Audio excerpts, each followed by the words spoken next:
This powerful title invites the listener into a space of divine reflection and spiritual surrender. It suggests that the chaos within can be stilled when we open our hearts to God. Let God in is a gentle but profound call to stop resisting, to stop trying to fix everything on our own, and instead to allow God to dwell in the deepest corners of our soul. It speaks to the weary, the anxious, and the broken-hearted, reminding them that peace isn't earned through striving, it flows naturally. Surrendering control is one of the most difficult, yet transformative decisions a person can make. In a world that constantly tells us to take charge, to push harder, and to solve everything on our own, the idea of letting go feels unnatural, almost irresponsible. But as C.S. Lewis often reminded us through his writings and reflections, the heart finds true rest, not in dominance, but in divine surrender. When we finally allow God to enter the deepest, when we finally allow God to enter the deepest, when we finally allow God to enter the deepest, when we finally allow God to enter the deepest, when we finally allow God to enter the deepest, when we finally allow God to enter the deepest, when we finally allow God to enter the deepest, when we finally allow God to enter the deepest, when we finally allow God to enter the deepest, when we finally allow God to enter the deepest, when we finally allow God to enter the deepest, when we finally allow God to enter the deepest, when we finally allow God to enter the deepest, when we finally allow God to enter the deepest, when we finally allow God to enter the deepest, when we finally allow God to enter the deepest, when we finally allow God to enter the deepest parts of our hearts, something extraordinary begins to happen. Peace starts to settle in ways we never imagined possible.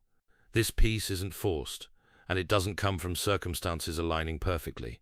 It flows from the very presence of God, who is now seated within us, guiding, calming, and restoring what was broken. The journey to this place of peace always begins with a decision to stop holding everything so tightly. So many people carry invisible weights, burdens of anxiety, fear of the future, unresolved pain from the past, or the crushing need to control every outcome.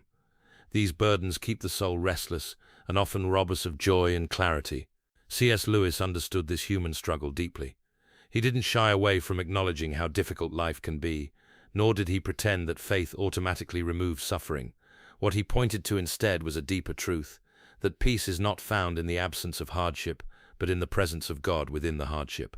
To let God in is to admit that we can't carry everything alone and that we were never supposed to.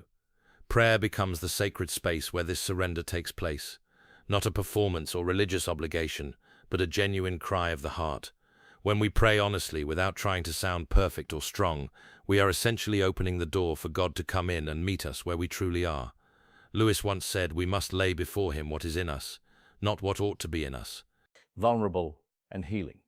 It's in that moment of honesty that God does his most powerful work. Peace, in this context, becomes more than a feeling, it becomes a presence.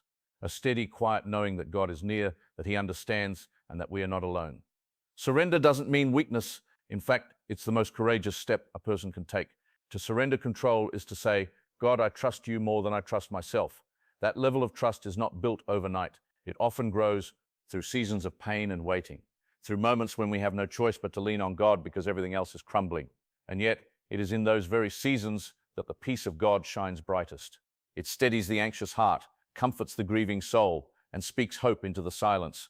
Lewis knew this well, especially after losing his wife Joy, a grief that nearly tore him apart.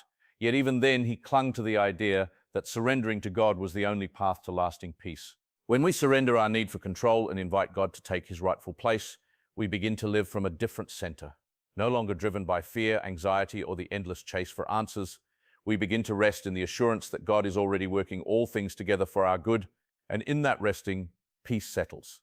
It doesn't just touch the surface, it reaches deep into the soul, reshaping how we see the world and how we carry our burdens. That is the kind of peace Jesus promised, and it is still available to anyone who dares to open the door and let God in. The soul without God often becomes a storm of unrest, a place where anxiety, confusion, and fear constantly churn. C. Lewis understood this intimately, and he wrote about the internal chaos that plagues the human heart when it is disconnected from its creator. When we try to live apart from God, relying solely on our own wisdom, strength, and understanding, we eventually reach a point of exhaustion. The mind spins with unanswered questions. The heart aches from unmet needs, and the spirit feels disconnected and weary. Yet everything begins to shift when we allow God's presence to enter. When we intentionally invite him into the storm within us, he doesn't merely observe, he transforms. The same way Jesus calmed the winds and waves with just a word, his presence calms the chaos inside us. Letting God in is not about inviting him into a perfect, tidy heart. It's about welcoming him into the broken,